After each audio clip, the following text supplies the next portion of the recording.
لگوری لیکولینین ریخستنین مافی مروان لترکیه 17,000 کشتنین کجری وان ندیار پیکاتنه کوپرانیا باندوزان به انجامانه. لآمدش سال 2008 ورده هر روزن شمیه 493 هفتنه مالباتن وندایان دوزا خزمین خودکن وج دولت عاقبت وندایان خو پرستکن. دوزا عدالت دوزا تشتی کلوی ولاتی تشتی کو قرش هاتی و دیجی مرواتی هاتی کرن شبوی کو اشکره و اموی دوزد ماشینن و تکوشینا برومت بدایکه خورا بخزم واندای را ام و ماشین و امی بماشینش.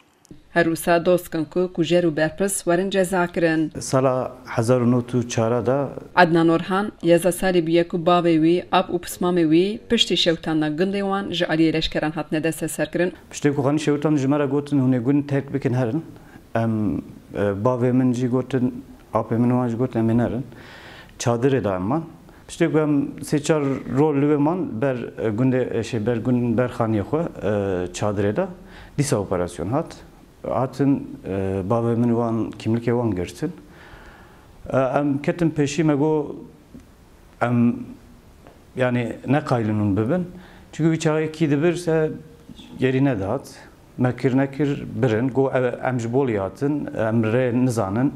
Evre nişanı mebrin. Büyüğü birin. Adnan dibêje şahit hebûne ku bavê wî û apê birine dibistanek lijê û li wê dibistanê li wan işkence hatiye kirin.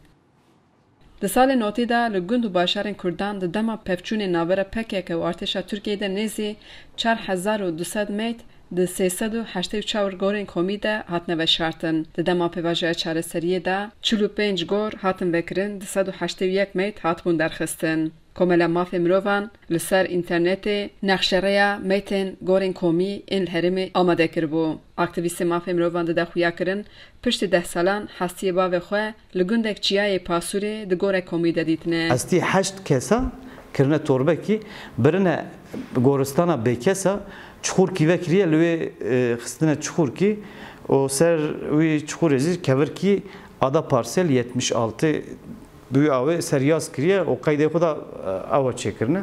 Min bu hatta got ji havale parizer hem got ki vana ev zulüm ku lime kirine ev hakareti ku lime kirine ev sosret ku anne sereme pişteviya hakkı vantine salte da derbas bune.